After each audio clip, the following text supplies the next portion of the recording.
الله أكبر الله أكبر الله أكبر الله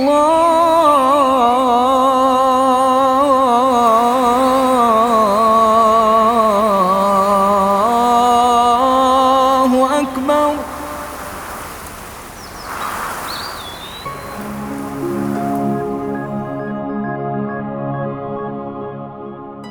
Assalamu alaikum and welcome to this episode of In the Shade of Ramadan. Inshallah, in this episode we're going to be talking about modesty in Islam.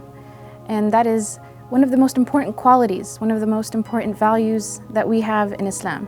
And the Prophet ﷺ, he said, every religion has a distinct characteristic, and the distinct characteristic of Islam is modesty.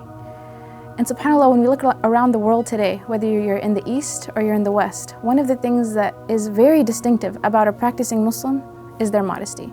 And it's different. Sometimes it's construed as strange or weird, but it's also part of the definition of who we are. The Prophet Muhammad ﷺ also said that modesty is all good. Modesty is all good. And he also mentioned that modesty is one of the branches of faith itself. So when we think about this value, and then we look at our communities and we see what's going on, we realize that practicing modesty is an uphill battle. Whether you're going to the masjid, then you're looking at the way that people talk to each other in terms of not practicing humility, not being humble with one another, or in the clothing that people are choosing to wear. It's somewhat of a surprise to be in Ramadan, in Taraweeh, and realizing that more than half of the sisters in the room or in the hall praying are wearing skinny jeans, when we know that what the conditions of hijab are in Islam. And I don't want to focus so much on dress. I want to focus on this value of feeling shy, or this value of feeling a level of shame that stops a person from doing something that they know that Allah subhanahu wa ta'ala would be very displeased with.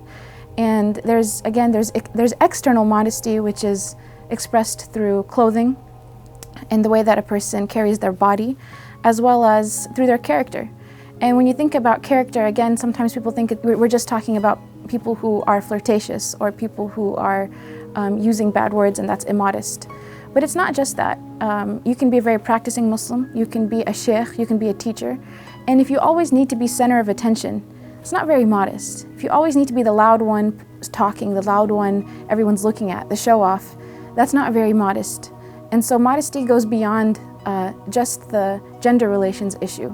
It really has to do with feeling a sense of humility in front of God Himself, in front of Allah subhanahu wa ta'ala Himself. And so this Ramadan, let's look at our character. Let's look at how we talk to each other, whether it's in the masjid or outside. Let's not be modest in the masjid and then immodest outside, because the masjid may promote modesty while being out in public sometimes does not, or encourages immodesty. So in thinking about that, and realizing that when you practice modesty in a public space in the West, people are going to feel that that's a little bit strange. That's okay. We need to realize that's okay. Because the Prophet ﷺ, he said, the distinct characteristic of Islam is modesty. That's how we're going to get known. That's how people know us. We have some quality of modesty. That doesn't necessarily mean you're very weird, or you're very awkward, or you have social anxiety. That's not what I'm referring to. I'm just referring to having humility in front of God, and that you deal with people on that level. The second aspect is modesty in your body and modesty in your dress. Again, when we look around the society, people are encouraging, especially women, to reveal it all. They're encouraging women to show it off. And you see the eating disorders that are all around us. And they're in us as well, in the sense that none of the social ills that the wider society is suffering from, the Muslim community is not immune from them. We see that young Muslim girls inside the masjid are also suffering from eating disorders. We see that they are also suffering from low self-esteem, and a self-esteem that's based on their body and their image. And subhanAllah, there's a beautiful hadith of the Prophet Muhammad ﷺ where he says that everyone else looks at your shapes and form, but Allah subhanahu wa ta'ala, He looks at your heart. So, building a self-esteem this Ramadan that is based on your relationship with God, and that's a very liberating thing. That is something that especially women in this country, Muslim or non-Muslim, they can benefit from. This idea of understanding yourself and your self-worth based on who you are as a servant of God. And subhanAllah, if you do end up being able to evaluate yourself on this level, it's not hard to dress in a way that you think that we know that God will be pleased with. It's not hard to wear the hijab. It's not hard to wear loose clothing. When we think about fitted clothing that defines the form, we have to question why. Why is it necessary that everyone wears pants that exactly shows the shape of the legs, or shirts that show the shape of the arms and the waist and the chest and whatnot? And subhanAllah, again, the fact that modesty is distinctive for the Muslims, and that this is not a culture that is compatible with Islam, this desire to reveal it all. We are not show-offs.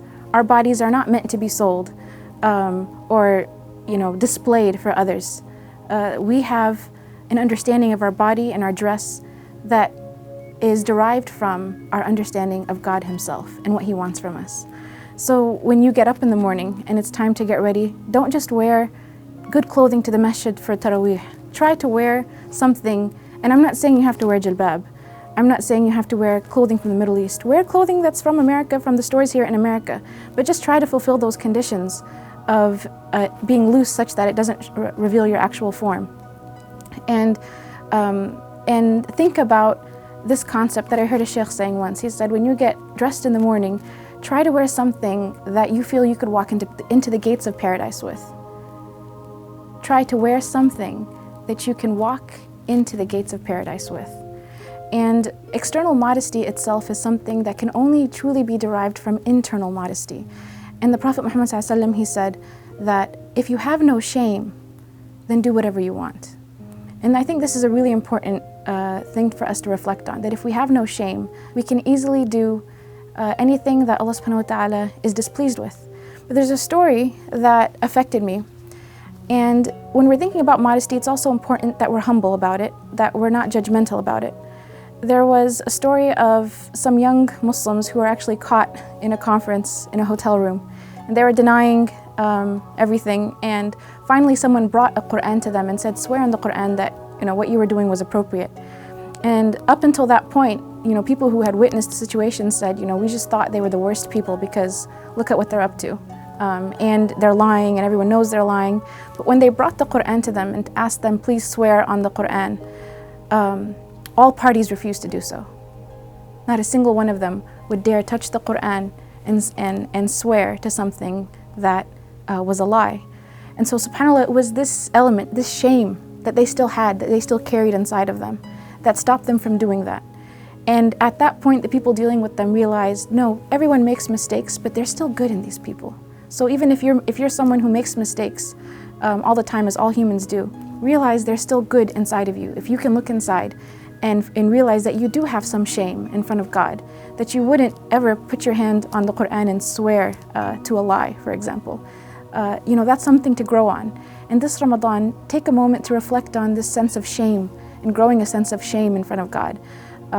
When you're leaving the house, try to feel that shame, that you want to be humble in front of Him, that you don't want to displease Him, that you want to dress in a way that He would love you to dress, that you would carry yourself in that way, and that ultimately your self-esteem, your body image, whatever it is, it derives from your relationship with Him and no one else. Because at the end, this Ramadan is about coming closer to Allah subhanahu wa ta'ala, and again, try to do it in developing your relationship with Him through modesty. Jazakumullah khair. Assalamu alaikum.